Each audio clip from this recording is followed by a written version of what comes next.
Well, one of the things that I was thinking about when I chose that reading, wasn't that amazing? I don't know where it's been hiding all these years, right?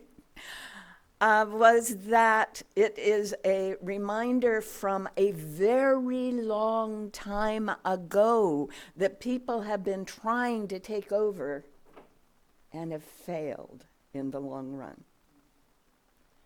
And I get that when it's so amazingly intense out there, it's hard to remember.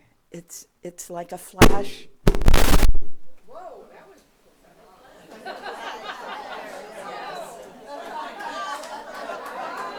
thank you. Yes, nice message. And there we have it.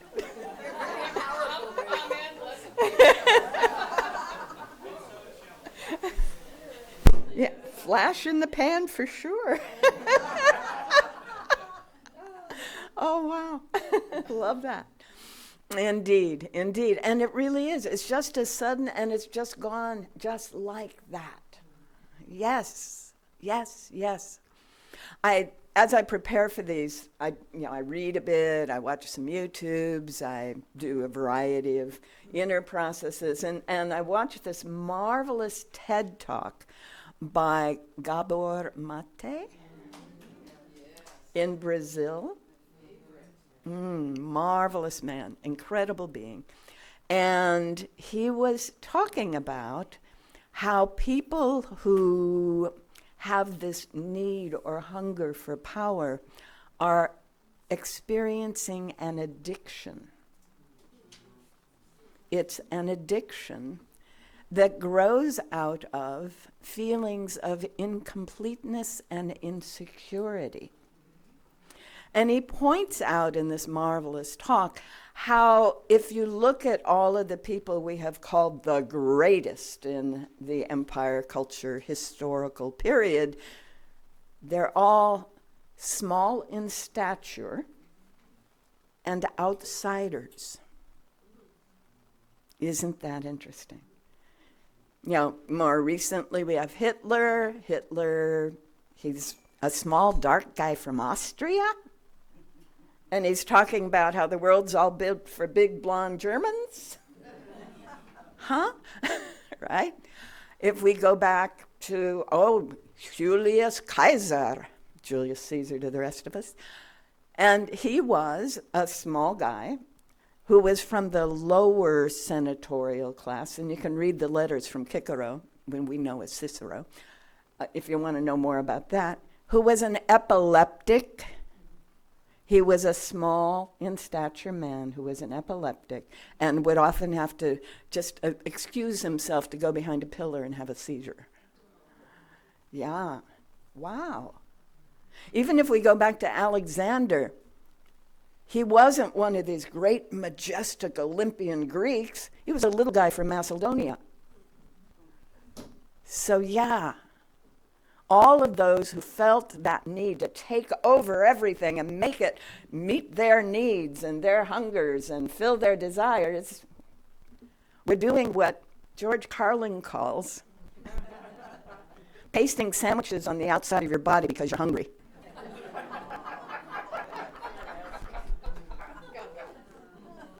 Love that man. Yeah, it's an addiction that comes from a sense of insecurity. There is a song by a duo that I like very much, and the duo was called Devotion. And they are one of the ones, those of you who've been in my class for the last couple of weeks have heard this more than once, but this is a different song. One of their songs is The Bottom Line is Love. And the first verse is, we thought it was all about the money, and here we're alone in the penthouse, and, well, it's not the money. And then we thought it was about the power. Power gets you what you really want. Snap your fingers every hour, get it what you want, right? You've got it. You've got it. And then here we are behind these walls and fences, learning that power can corrupt. And he sneaks in, absolutely. So how do we reconcile the fact that our culture breeds that particular addiction with the fact and the reality that that addiction is not really to what is powerful. Like all addictions, it never gets us what we really want. It just gets us wanting more of it. Yeah. And we do live in a culture that trains everyone to be addicted to something. I don't care whether it's video games or old cars or chocolate.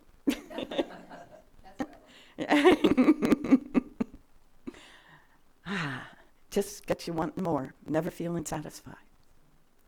And I think David Hawkins addressed that most beautifully in his book, Power versus Force.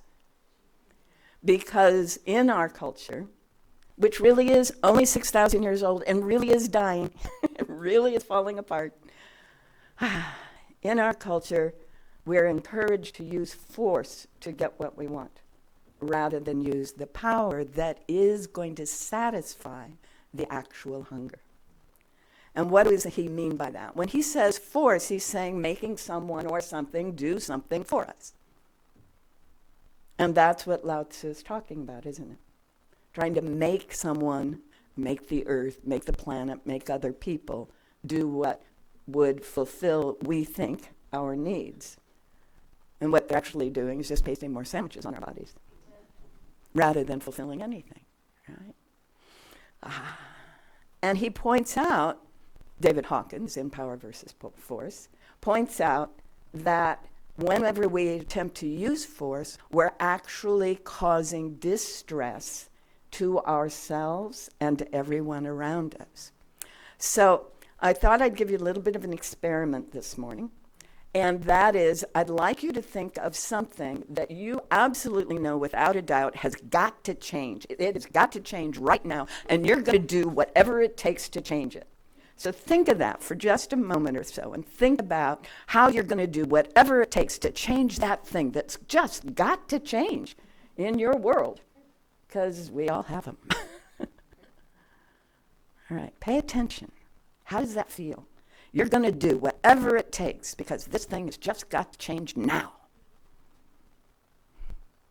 All right, now take a deep breath. Notice what happened in your body when you went into that state. That state of being is destructive to the body and will in fact cause the whole body-mind system to degrade to a lower state of consciousness and well-being. In fact, non-well-being. So let's shift it real quick. Think of something you absolutely love and are delighted by. Maybe it's the sunset, maybe it's a kitten, maybe it's a baby, maybe it's the daughter coming home, maybe, whatever. Think of something that you are just so delighted and in love with and so happy that it's happening in your life and in the world. Yes.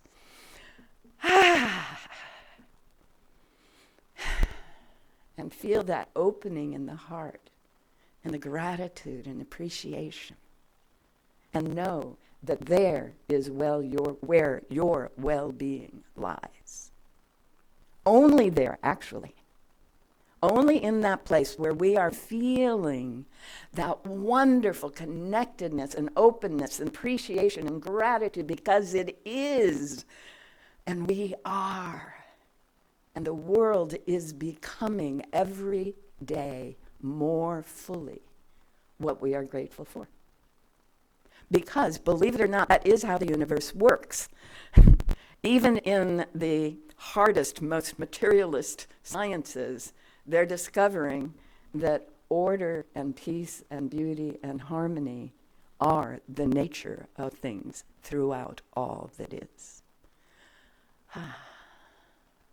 And every time we move into alignment with that, which is the essence of Ralph Waldo Emerson's essays, move into alignment with that fundamental process of all that is, then our whole body-mind system gets into alignment with all that is, and all the energy and information flows work beautifully, and we can be well and whole and happy in our lovingness. And he knew that over 100 years ago. Well, not quite 100 years ago. No, 200 years ago. 1832 was his first essay. Almost 200 years ago. Isn't that marvelous? The sciences took a little while to catch up.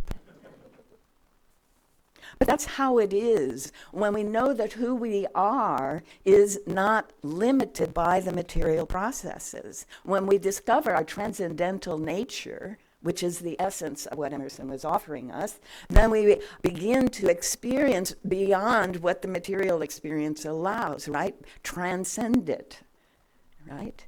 And as we transcend, we are beginning to live in a state of consciousness that David Hawkins called love.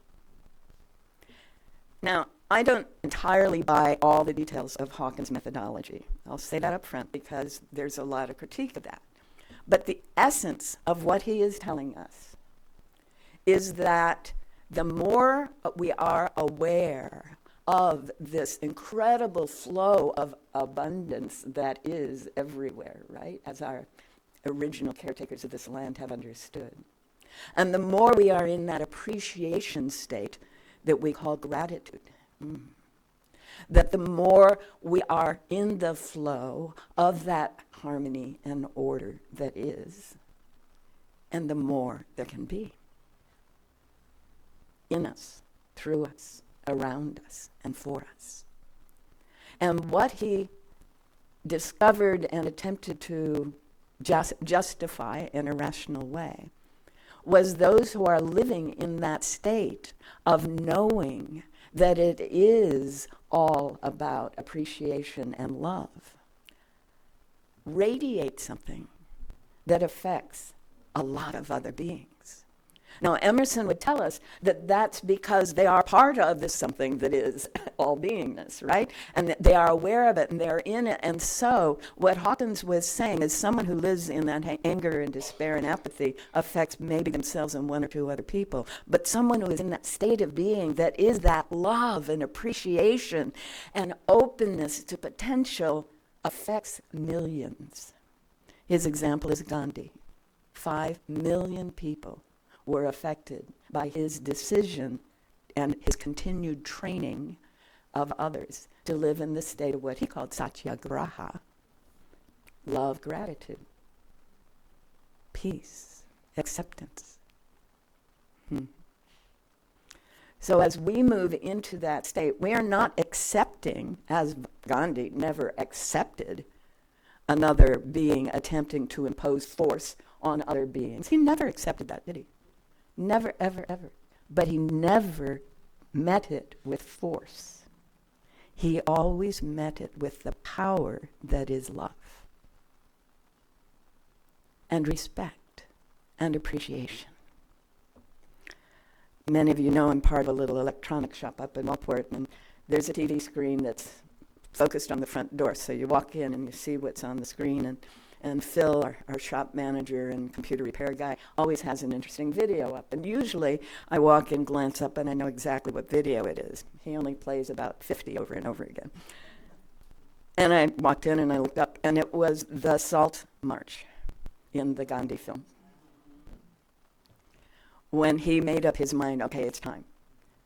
It took him 15 years to train enough satyagrahis to know that they would show up in love, respect, and appreciation regardless of what force was attempted to be imposed upon them. And then it was time to march to the ocean and to take the salt that is every human being's right. But that the Brits were saying, no, you have to buy it from us. And then there's that horrid scene where rank after rank of young men and old men walk up to the men in uniform. And they're beaten back. And then the ladies come and pull them over and care for them. And the opening part of that scene, the reporter from America, who is Anglican, Episcopalian, and it's fun that it's the Anglican people who interact most with Gandhi in this film, he sees what's going to happen, and he turns away and he crosses himself. And then he turns back, and he can't look. And he looks, and he can't look. And the end of that scene is him on the phone reporting this. And he says, whatever moral superiority the West ever held has been destroyed today. Because of the moral superiority of showing up in love, regardless of the force. showing up in respect and appreciation regardless of an attempt, which must fail by anyone to exert force upon us. Must fail. And as we are the love, an amazing thing happens. And this is part of why Gandhi was called Mahatma, great soul. An amazing thing happens. And you've all experienced it at some point. The crabby cashier, the angry cab driver, the stewardess having a bad day, flight attendant, having a bad day, right? Whatever it is. And you smile. And you let them know you appreciate them. And their life, their day is turned around. And everyone after that gets to experience the benefit because you showed up, regardless of the force that appeared to be there. Now, a few of you are trained in something called New Thought, Science of Mind, Unity. And in that world, it is often said that there is only one beingness. There is only one presence. There is only one that we call God. We say that a lot. Omnipresent, omnipotent. You know what omnipotent means? All the power that is. It doesn't mean powerful over any other form of power. It's all the power that is. That oneness, that beingness, whose very nature is to unfold in greater beauty, harmony, and peace, is the only power. And we experience that as love. We experience that as that heart-opening sense of gratitude and appreciation in us, through us, as us, for us, and for all beings, always. So, what we have called the love of power is the addiction to force out of a sense of incompletion and insecurity. And as you look at any of the people who go that way, you can see how that is. But if we can do as Ralph Waldo Emerson, who called himself Waldo, encouraged us to do, and that is align ourselves with the processes that are universal, then we are being the only power that is, which is love. And force doesn't stand a chance. Thank you very much.